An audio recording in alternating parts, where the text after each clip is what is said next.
Hello there. It's been a long time since I've done this. A lot of things keep happening. Very busy at work. Just not time to watch movies. But I watched movies and I decided to review a set of movies that I honestly never thought I'd review. Or I never thought I'd actually enjoy. Twilight. And don't forget to like and subscribe. That's right, I'm about to monologue, son. Okay, now Twilight, the first time I watched it around, was a complete disappointment. Vampires are sure they're fictional, but there's certain characteristics that have been established in like lore that are concrete. And I was living in San Francisco at the time, so it's just like the biggest issue I had is just like he walks out in the sun and he sparkles. Yeah, just go to San Francisco. Then you could live as much as you want in the sun and nobody would notice. Nobody would even think twice about it. It was like that's the perfect home for you. It's just, yeah, could be considered very normal. But now that I've actually been in a, now that I actually have a reason to understand the emotional aspect of these movies, it makes far more sense. Before, I was always, just logically thinking about everything in the films. Now, the only thing aggravating about the movies is I seem to identify more with Bella than any other character, at least in the first one for sure. It's just aggravating realizing that I've seen myself in those exact same conversations, exact same topics. It's just like, oh my gosh, why am I Bella? Why of all people did I have to be Bella? Why couldn't I be Edward or Jacob or Jasper? I like Jasper. Jasper's pretty cool. But just like out of everyone, I am Bella. I identify most with Bella. It's like, come on, this is just not fair. Oh, because I never liked Bella. I don't like her acting. I don't care if they're cheesy movies, but I identify most with the character Bella. Does that mean I'm the female in the relationship? Does that mean I'm the beta? Does that mean I'm the weaker one? I mean, that could make a lot of sense, but still, it's just like, I'm Bella. But it was nice to actually watch these movies and have an emotional understanding as to, well, the movies. Because before it was all logical. It was just like, this doesn't make sense. Why would you do this when this obviously makes sense? Why? Because I was looking at the age differences. Like he's 117, 200 years old, going for a 16-year-old or 17-year-old. And it's just like all these little things that I was just like, when you think about it, it's weird. Jacob's a younger guy trying to get with an older girl. It's just all these little things. It's just like, it just seems a little off. But you got to remember, high school mentality.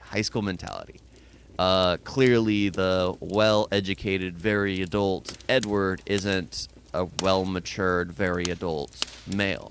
He's like stuck in his same mentality of being, well, thinking he's doing what's right all the time by trying to stay away, by trying to do all these things. It's just like, logically, if you think about it, it would have been better if you just got close or completely left. You aren't stuck to your coven.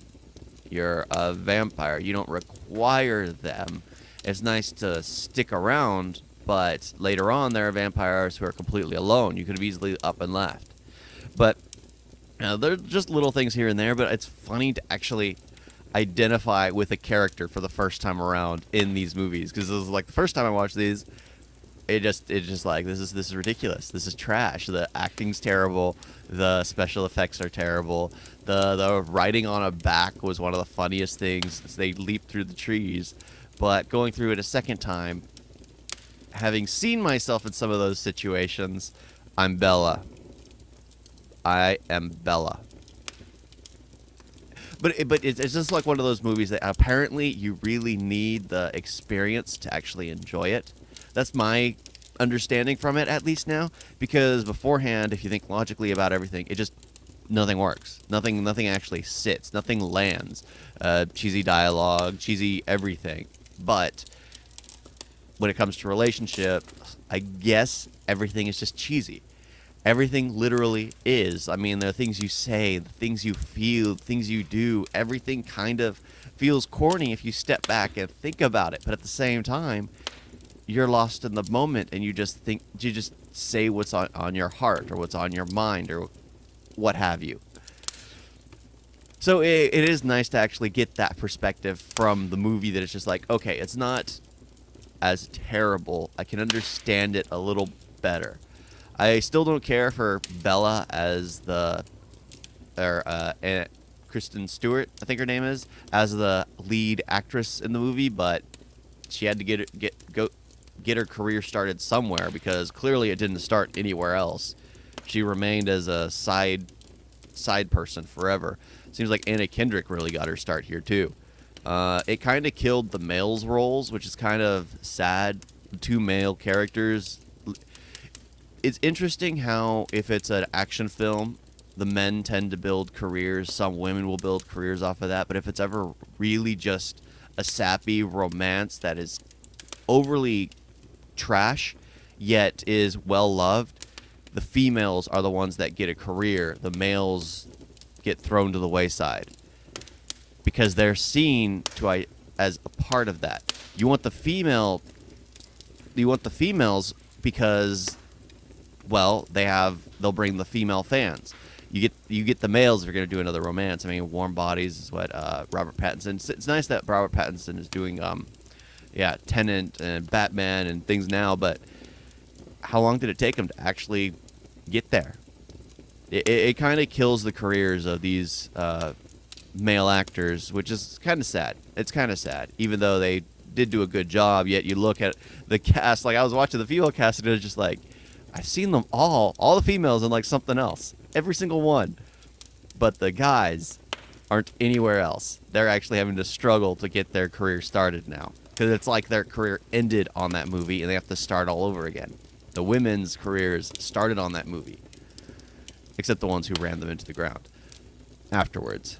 Twilight, I can actually understand why people enjoy it. I actually enjoy it. I'd be willing to watch it again. Of course, I'd need, to watch it with somebody at that point in time.